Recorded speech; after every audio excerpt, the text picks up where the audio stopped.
put a smile on your face when you're moving from place to place. Good morning, good morning, morning, good morning, morning.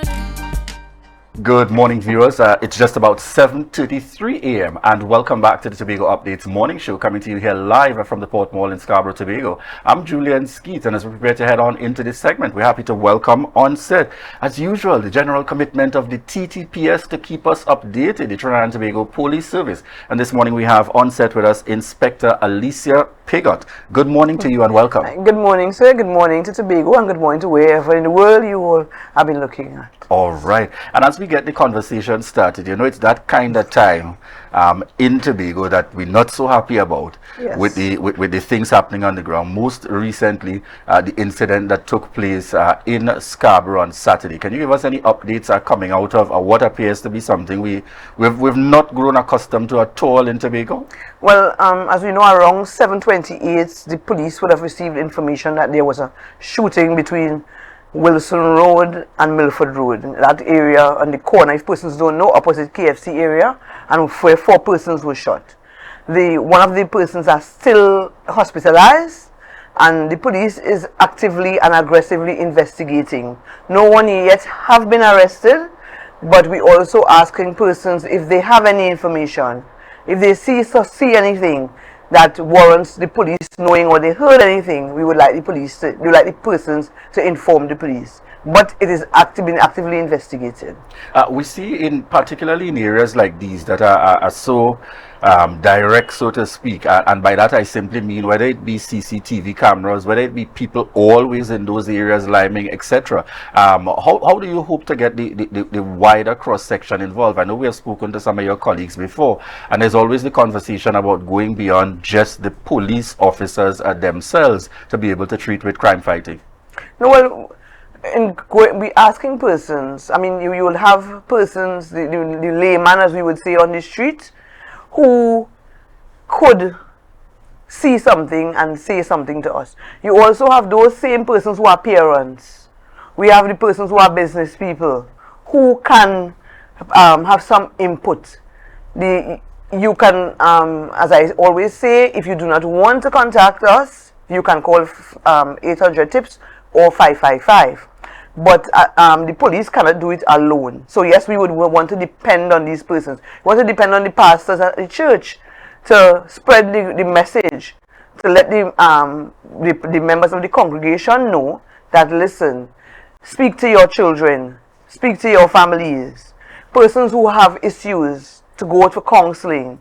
And additional to that, the persons who, maybe the businessman who may have somebody may have told him something, or he could avert something he may have seen, because any little thing that causes you to have a concern is something that the police would want to know. So across the board, we are asking persons to get out there and assist. I'm not saying you going and put yourself in harm's way, but you can make a difference in some way or the other. What can you say to us in terms of direct, efforts, particularly here in Tobago? I know it's an issue for Trinidad and Tobago, but we're here in Tobago and speaking to Tobago at the moment. That reassurance for persons that, for example, we know at the moment we have this recording making waves in Trinidad and Tobago with the officer that would have responded in a particular manner. How do we ensure people don't have that kind of lack of confidence here in Tobago? And I know with comfort when I call or when I reach out, I know a police officer, because we know each other here in Tobago. That we will get that level of direct support, and it's certainly going to be different. Tobago leading the way. Well, one thing that you wouldn't get is that sort of attitude in Tobago, based on the senior officers who would brief the officers and let them know. But also, what you must know is that the police service is a one-door policy, right? And before I even go there, for someone to have confidence in the police, when you make a report, the police responds. That builds confidence. When you give the police information, the police goes out on that information and then give you feedback. So that will encourage the trust and confidence. But as I said, it's a one-door policy. You can walk into any police station, you can call any police station and make a report. It is not the responsibility of the person making the report to come to the station. It is the responsibility of the police to find where you are and respond. And that is what would also build confidence. Because if I pick up the phone and I'm at home and I tell the police, listen, I see a man out there and he is wearing a mask, and the police responds timely, I would have confidence. I would say, yes, the police is doing something. But if I call the police and I'm waiting there 15 minutes and the man with the mask is still out there, or he has made a move and the police doesn't come, then there wouldn't be confidence. I wouldn't feel confident. But once the police makes that effort and responds to my report, it builds confidence. Once the police takes my information and act on that information, once the police come and visit me, they give me feedback, they check me back and make sure everything is okay. They pick up the phone and they call me to find out, listen, that report you made there yesterday, we did this, we did that. That will build confidence. Certainly. And what of this can you give us? We know we ended the year again with challenges and started the year, unfortunately, similarly, between crime and murders happening. What assurances or updates can be given in relation to the progress with solving any of these? Well, at this point in time, the 2023, which would have gone, the police would have had the Tobago division had an inward of 35% solve rate. Persons may say 35% sounds very low, but we also have to think about getting the information from persons to put persons before the court. As the matters now, not because let us say someone would have made a report, let me say a bit of a housebreaking in September, you may not get someone going to court as soon as, let us say, by the end of September. Sometimes because of you, the person didn't see anybody, we didn't hear anybody, we didn't get any information. However, the report may have been solved by fingerprint. It may take a while. So sometimes coming down, sometimes probably 2 weeks after, a month after, you get to be able to solve that matter. So not because we have a 35% increase, solve rate. You will have later down, even in this year, you would have the police solving crimes from last year. But once the persons make reports, the police is actively investigating those reports, as I said. So you would have the solve rate would go up even for last year. But matters that have been made reports to the police have been investigated and will be and those that are not gone before the court as yet, eventually you will see that person's go. And also even in the murders, right? I always say that murders is something. When you're investigating a murder, it is not a report. You're investigating a assault by beating. Murder is very intense. You have to have everything. You have to have your T's crossed and your I's dotted, right? So you would not see an investigation sometimes with murder, as we would say to be go 2 twos. All right. And one of the other areas we want to certainly capitalize on this morning, our children and our young people, very critical here in this space and really kind of setting that example. Tell us a little bit as we chat on child safety issues that you've probably observed in the Tobago space, and certainly a reminder of things that we ought to do differently. I know we still live in an age where people take the chance. If I feel the child mature enough, and you could remind us of things like the age group and so on, okay. In terms of where I will not be charged. But you have to remember, it's only an adult. It is 18 years. Some persons think because you can have a license when you are 17. Some persons think that you are an adult at that time, but 18 is the adult age. So you would have persons, parents. Now it's carnival time. Tobago may not have the carnival spirit like we have in Trinidad, but I know it's carnival time and parents may want to go to fetes, and we are asking parents to find a proper babysitter. No matter if the child is 13, 14, find a proper babysitter for the child. If you're leaving the child with a family member, ensure that that family member is someone you can trust. If the child tells you something occurred when you were away from the child, you need to take that seriously. You need to find out exactly, listen to what the child has to say.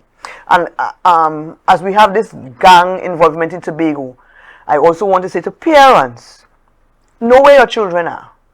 If you're experiencing issues at home, these are one of the reasons why children or young people turn to gangs. They may be peer pressure. The device you give the child, someone may have been wooing that child and you don't know. So you as a parent have to have proper supervision over your child. Years ago when we were younger, when it make us 6 o'clock, or as we would say, when darkness come, we're supposed to go home. We're supposed to be at home. But now you are seeing children, young people, in the parks. You're seeing them on the roadways after 8.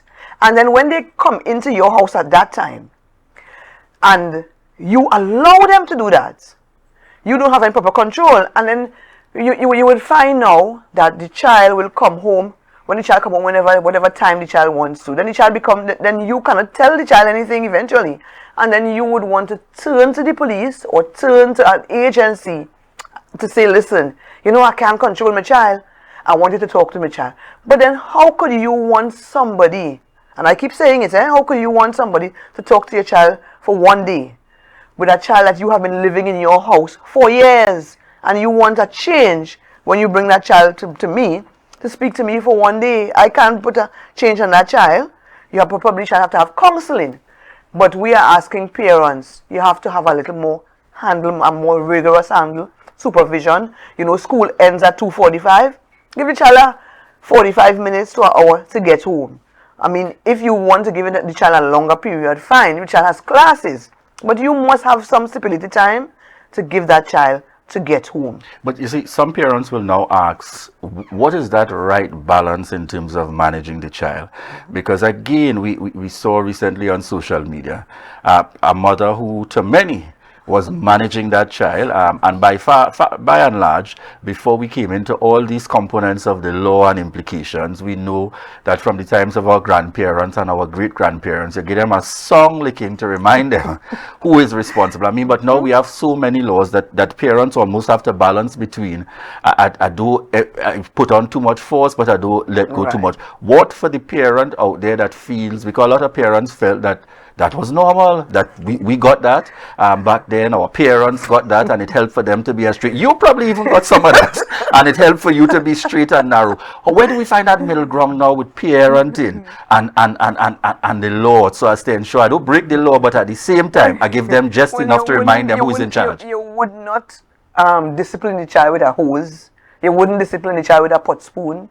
You wouldn't discipline the child with a broomstick, right?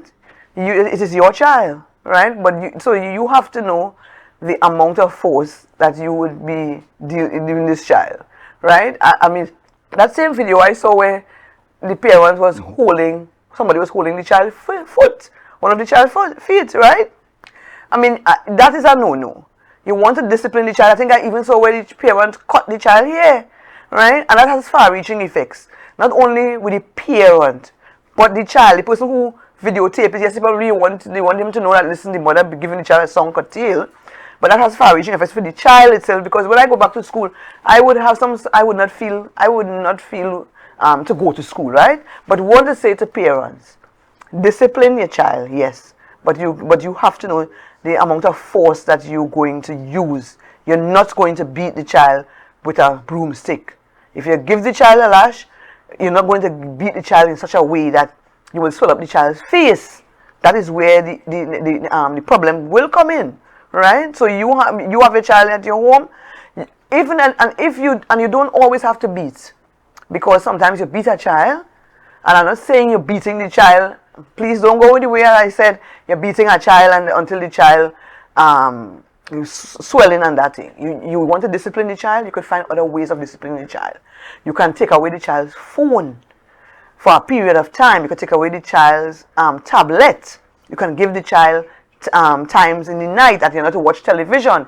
There are many ways that you could discipline the child, but you don't have to go through that discipline where you want to beat the child until that child has swellings on their face, they lose their teeth, you cut the child here. No, we're not encouraging that. So you see, it's modern day type parenting, and I seen online the likes of Auntie Annette, and they might have a different view in terms of dealing with and it. that was No, then, and yes. So it's really about a balance, but most certainly there's got to be some level of enforcement on the part of parents to really help in some of the challenges that we are facing. As I said very politely, you may not say it. The only thing there for me is ensuring that it isn't recorded, so I can deal with you when you're at home. But more importantly, as we go forward, there really are extreme situations and cases where children are in compromised position. I want you to be able to respond to that. What avenues are available to a child who is really in a situation of being abused, being interfered with, etc. And so, and it's happening in the home, whether it be somebody within the home or somebody who has access to the home that is trusted by the parent or guardian. What are the avenues for children in those circumstances? So you have these special victims units in the police service, where a child, a teacher, a child could go to a teacher and tell the teacher what is happening. A child could go to anyone, and if the child tells anybody, once the special victims unit knows that there is an issue going on, they would respond. They also have persons there who will counsel the child. So a lot of times you see parents will bring the children. If not parents, a friend of a parent, somebody. Once the child goes out there and sees what happens, the police would assist. If the special victims unit doesn't have the capability of counseling the child, the police would look outside. But there are counselors in the police service, in the special victims unit, that will go out there and counsel the child. And we always say, once a child says something, we take it seriously. It must not, and parents themselves, you have children who are being abused by stepfathers, abused by persons in the home, and when they tell the parent or they tell the guardian, they don't believe them. Sometimes the person who will be abusing them is the sole breadwinner of the home, and because you don't want your home to mash up, as we would say in Tobago, you don't want your home to mash up, so you don't take what the child says. But you have to have a listening ear. And as I said, once a child speaks to anyone, friend, family, doesn't matter, once that comes to the hearing of the police is going to act.